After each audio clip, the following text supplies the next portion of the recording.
मर्द बेचारा कहाँ गुजरात बॉम्बे में काम कर रहा है और बीबी जाके सारठ में घुड़मुड़िया मार रही है। पूछने गए क्यों? ये तरीका बंद करो। लोग बदनाम करते हैं कि सुन्नी मसलक में औरतें कब्र जाके पूजती है। हम लोग कब्र पूजवा नहीं है। कब्र पूजने वाले को मुशरिक कहता है और मुशरिकों को जन्नत की खुशबू नहीं मिलेगी। ना हम कब्रों को पूजते हैं ना कब्रों को सजदा करते हैं। हम कब्र पूजने वाले नहीं, कब्रों की जियारत करने वाले हैं। इसलिए खुदा के वास्ते माँ बहने तू घर में अच्छी लगती है। हाँ, तेरा शोहर अजमेर से कलियर कचौचा बगदाद से अगर वापस आ जाए तो घर में रहना। शोहर जो ही आए सलाम करके हाथ में पानी दे के बगल में बैठ करके दो चार बातें कर लेना।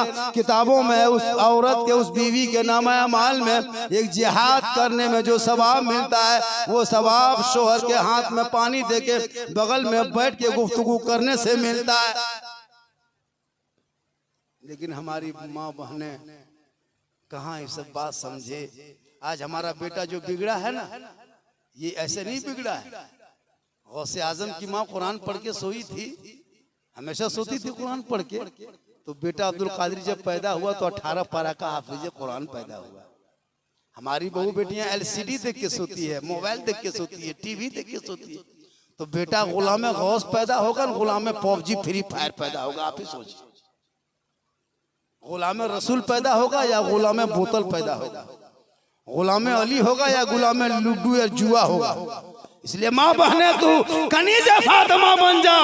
तेरे नस्लों में आज भी बेटा अगर पैदा होगा तो गुलाम हुसैन पैदा। इसलिए हम ख्वाजा के नगरी में रहते हैं। हमारे मौलवी कमरुद्दीन साहब जा रहे हैं, उनकी अहलिया भी जा रही है। जब भी जाओ तो दोनों साथ जाओ, ये मोहब्बत है। ये बता दिए कि जिंदगी कटी यहीं, अब जाएंगे मदीना शरीफ तो दोनों साथ जाएंगे। इसी लोगों अपने बच्चों से मोहब्बत करो, बीवी से भी मोहब्बत करो, अपने माँ बाप से मोहब्बत करो और सबसे ज्यादा रसूल पाक से मोहब्बत।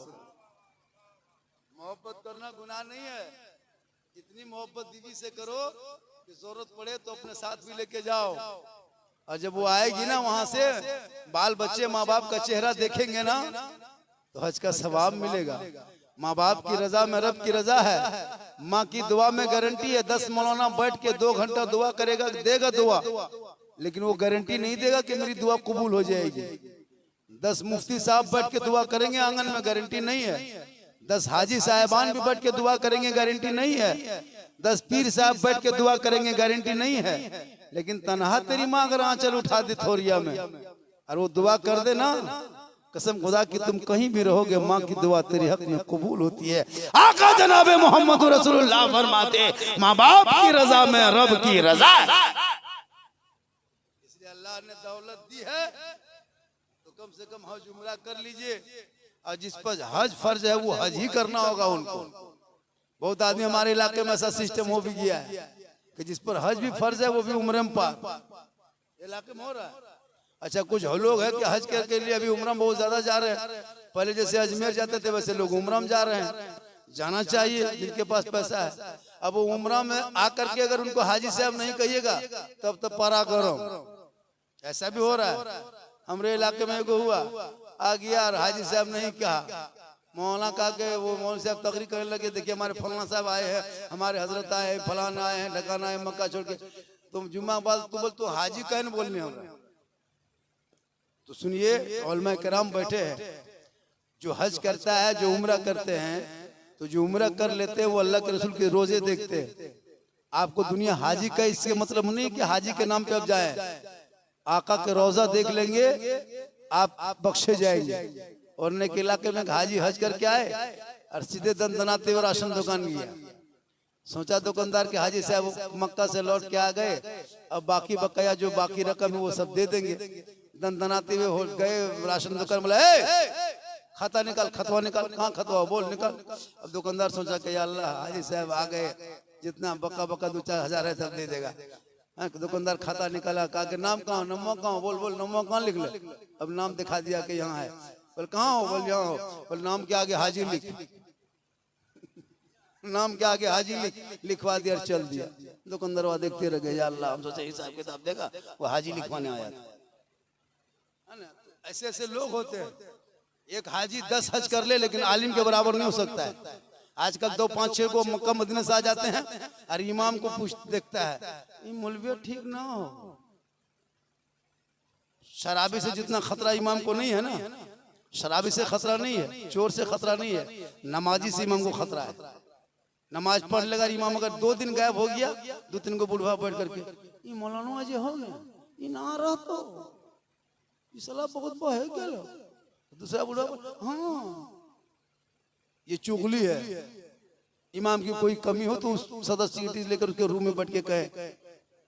आजकल तो इमाम के पीछे लोग इतना धो के हाथ पड़ा है, अगर रूम से मत निकलिए, खाली रूम में पड़े रहिए, किसी से बातचीत मत कीजिए। पूरे इलाके में चर्चा, ये मौलाना जो हो ना गुमराह टाइप के हो। अगर गांव में यहाँ वहाँ बैठ के गप कीजिए, ये बस्ती हम लड़े तो है, झगड़ा करवे तो ही मौलवी। अगर चश्मा उश्मा पहन के जीट जाट गाड़ी उड़ी चला दीजिए, है ना, कोई बेहतरीन गाड़ी 1-1.5 लाख की, चला पैसा कहाँ पर हो रहे मौलवी से लूटी या लोग। ऐसा नहीं होना चाहिए, सोच बदल दीजिए। आलिम को भी आगे बढ़ने का हक दीजिए। आपके बाल बच्चों को पढ़ाता है, आज बेटी से मैक में आके नात पढ़ रही है, पता आपको ये किसने बताया? कोई नेता एमएलए एमपी नहीं आया था। 8-10 हजार के नहीं इमामों ने इलाके में इतनी मेहनत की है ना कि रबी अव्वल के मौके पे जब गली सड़कों को देखोगे, कसम खुदा के ऐसा लगता है। और जब सड़कों पे निकलता है, हाथ में झंडा उठाता है, पूरा गली सजाता है, सब मिलके कहता है कौन देता है, देने को मुंह चाहिए, देने वाला है सच्चा हमारा। इसलिए मुसलमानों, हमारे मौलवी कमरुद्दीन साहब जा रहे हैं, क्यों बुलाते हैं सबको पता है?